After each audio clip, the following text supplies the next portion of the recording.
What has the Loch Ness Monster got to do with a rhombus? Why does it have a scientific name? And what are a couple of surprising anagrams of this scientific name? Keep watching to find out. In 1975, British national treasure David Attenborough sat down at a table with Sir Peter Scott. Sir Peter was the son of Antarctic explorer Robert F. Scott, but he was a remarkable person in his own right. He won a medal at the 1936 Olympic Games in Berlin, but this is merely a footnote in his life story. He was in fact an accomplished scientist and founder of the Worldwide Fund for Nature, as well as the Wildfowl and Wetlands Trust in Britain. Here is a photograph I took of the Hawaiian nene at the Wildfowl and Wetlands Trust's Slimbridge site. At one point, this goose's global population had dwindled to just 30 birds, and conservationists like Sir Peter were the reason this bird has survived. Anyway, during this 1975 meeting with David Attenborough, Sir Peter shocked Attenborough by proposing a scientific name for the Loch Ness Monster: Nessiteras rhombopteryx.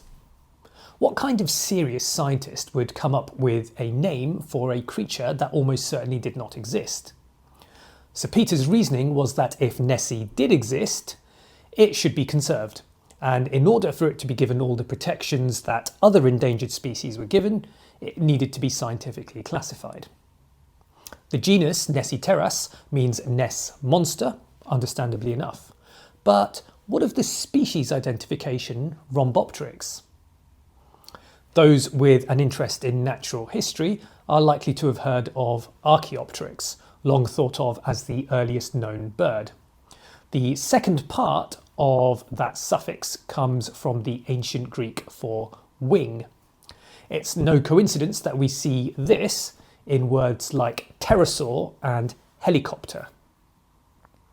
The rhomb part of Rhombopteryx relates to the rhombus, a four-sided shape where the sides have equal length. Rhombus itself, by the way, comes from the Greek word for a spinning top. In silhouette, some of these do indeed look rhombus-like.